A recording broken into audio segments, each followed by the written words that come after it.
আজি কা বিৰোধী আন্দোলনত শ্বহীদ হোৱা শ্বহীদ ছেম ষ্টেফৰ্ড, শ্বহীদ আব্দুল আলিম, শ্বহীদ দ্বিজেন্দ্ৰ পাঙিং, শ্বহীদ ঈশ্বৰ নায়ক আৰু শ্বহীদ দীপাঞ্জল দাসলৈ সদৌ অসম ছাত্ৰ সন্থাৰ তৰফৰ পৰা গভীৰ শ্ৰদ্ধাঞ্জলি জ্ঞাপন কৰিছোঁ। আৰু আজিৰ দিনটোত পুনৰ দাবী জনাইছোঁ যে অসমক কাৰ আওতাৰ পৰা আঁতৰত ৰাখক। কালি 11 ডিচেম্বৰ আছিলে। কালিৰ দিনটোতেই কেন্দ্ৰীয় চৰকাৰে সংখ্যাৰ জোৰত বলিয়ান হৈ মতলীয়া হৈ অসমৰ মানুহৰ যুক্তিসংগত দাবীক উপেক্ষা কৰি বৃদ্ধাংগুষ্ঠ দেখুৱাই অসমত কাখন জাপি দিছিলে। কাৰণ কা বিৰোধী আন্দোলনৰ সমগ্ৰ দেশৰ পটভূমি আৰু অসমৰ পটভূমি বেলেগ আছিলে। অসমত এইটো কেৱল হিন্দু মুছলমানৰ সমস্যা নাছিল। অসমত ঐতিহাসিক অসম চুক্তি আছিল। অসম চুক্তিয়ে 71 চনৰ আগত অহা হিন্দু মুছলমান সকলোকে অসমত থকাৰ সুবিধা দিছে। 71 চনৰ পাছত অহা হিন্দুৱেই হওক মুছলমানেই হওক এজনো বাংলাদেশীৰ বোজা বহন কৰিবলৈ অসমৰ দৰে সৰু ৰাজ্য এখন সক্ষম নহয়।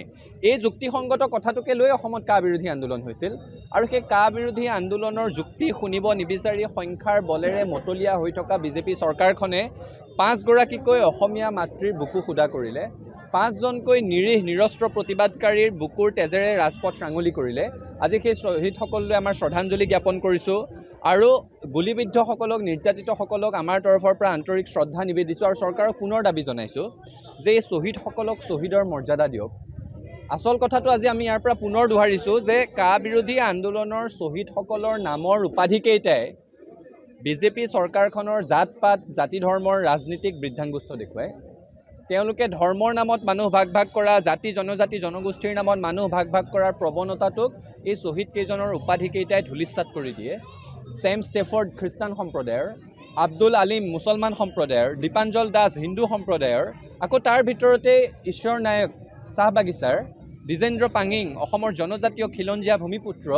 গতিকে অসমৰ যে সকলো জাতি জনগোষ্ঠী ধৰ্মাৱলম্বী লোকেৰে আবাল বৃদ্ধ বনিতাই ৰাজপথত কাৰ বিৰুদ্ধে সংগ্ৰাম কৰিব নামিছিল সেই কথাটোক শ্বহীদকেইজনৰ উপাধিকেইটাই প্ৰমাণ কৰে। আজি আমি পুনৰ দাবী জনাইছোঁ এই শ্বহীদসকলক প্ৰাপ্য মৰ্যাদা দিয়ক, শ্বহীদ পৰিয়ালকেইটাক সংস্থাপনৰ ব্যৱস্থা কৰক আৰু অসমক কাৰ আওতাৰ পৰা আঁতৰত ৰাখক। ইতিমধ্যে উত্তৰ পূৰ্বাঞ্চলৰ ইনাৰ লাইন পাৰ্মিট থকা ৰাজ্যকেইখনক আপোনালোকে বাদ দিছে।